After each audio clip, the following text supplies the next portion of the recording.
Honours প্রথম বর্ষের সুপ্রিয় শিক্ষার্থীবৃন্দ, আসসালামু আলাইকুম। নন মেজর রসায়ন 1 ক্লাসে সকলকে স্বাগতম। আজ আমরা আলোচনা করব অতি গুরুত্বপূর্ণ একটি প্রশ্ন নিয়ে। আমাদের আজকের প্রশ্ন, অ্যালডিহাইড কিটোন অপেক্ষা অধিক সক্রিয় কেন? ব্যাখ্যা করো। আমরা প্রথমে দেখে নিই যে অ্যালডিহাইডে কোন মূলকটা থাকে। অ্যালডিহাইডে আমাদের যে মূলকটা আমরা পাই সেটা হচ্ছে CHO, আর কিটোতে পাই CO। অর্থাৎ এখানে আমরা দেখতে পাচ্ছি যে এখানে একটা H বেশি আছে আর এখানে Hটা কম আছে। অর্থাৎ এখানে আমাদের পার্থক্যটা ওই Hই গড়ে দিবে। তো আমরা দেখে নিই যে কীভাবে H পার্থক্যটা গড়ে দিতে পারে। অ্যালডিহাইড এবং কিটোন উভয়টিই CO মূলক বিদ্যমান আছে। আমরা দেখতে পাচ্ছি এখানে এটাই CO আছে, এটাও কিন্তু CO আছে।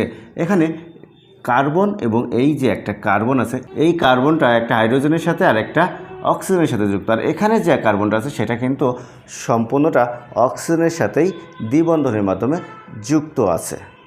কার্বনিল যৌগে অক্সিজেন পরমাণু অবস্থিত। আমরা দেখতে পাচ্ছি এখানে এটাও অক্সিজেন আছে, এটাও অক্সিজেন আছে। তো এই কার্বনিল যৌগে অক্সিজেন পরমাণুটি ওই যে কার্বন অপেক্ষা অধিক পরিমাণে ঋণাত্মক ইলেকট্রন আকর্ষী হয়ে থাকে, যার ফলে দেখা যায় সে ইলেকট্রনকে নিজের দিকে আকর্ষণ করতে পারে এবং সেখানে পজিটিভ এবং নেগেটিভ আয়নের সৃষ্টি হয়। অর্থাৎ আমরা এখানে পোলার আয়ন দেখতে পাই। অ্যালডিহাইডের ক্ষেত্রে দ্বিযোজী কার্বনিল যৌগটি একটি হাইড্রোজেনের সাথে যুক্ত থাকে, কিন্তু কিটোনের ক্ষেত্রে কার্বনিল যৌগটি দুইটাই ইলেকট্রন আকর্ষী অক্সিজেনের সাথে যুক্ত থাকে।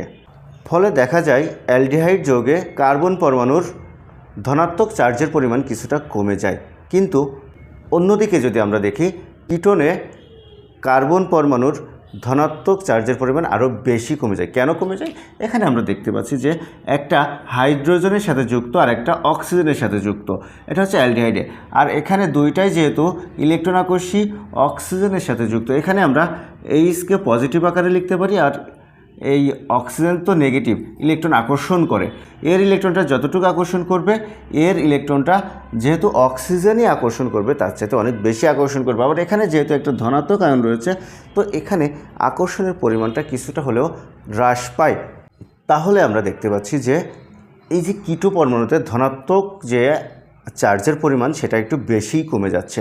বেশি কমে যাওয়ার ফলে ধনাত্মক চার্জের প্রতি তার যে নিউক্লিওফাইলের যে আক্রমণ সেটা কিন্তু অনেকাংশেই কমে যায়। আর যেহেতু নিউক্লিওফাইলের আক্রমণ কমে যাচ্ছে, তাহলে তার সক্রিয়তাও কমে যাবে। আবার এখানে অ্যালডিহাইডের ক্ষেত্রে দেখতে পাচ্ছি যে তার ধনাত্মক চার্জের পরিমাণ একটু কমে যাচ্ছে। যেহেতু কমে যাচ্ছে, তার ফলে আমরা বলতে পারি যে এখানে নিউক্লিওফাইলের আক্রমণ কিটোনের চাইতে একটু বেশি থাকবে। এই কারণে দেখা যায় যে নিউক্লিওফাইল সেখানে আক্রমণ করতে পারে।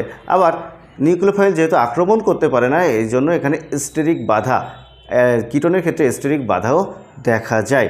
যেহেতু সেখানে স্টেরিক বাধা দেখা যাচ্ছে, আবার নিউক্লিওফাইল আক্রমণ করছে না, ধনাত্মক চার্জের পরিমাণ বেশি পরিমাণে কমে যাচ্ছে, যার ফলে আমরা বলতে পারি যে কিটোনের সক্রিয়তা কিছুটা কমে যায়। আর অ্যালডিহাইডের সক্রিয়তা কিটোন অপেক্ষা বেশি হয়ে থাকে। আশা করি বুঝতে পেরেছো।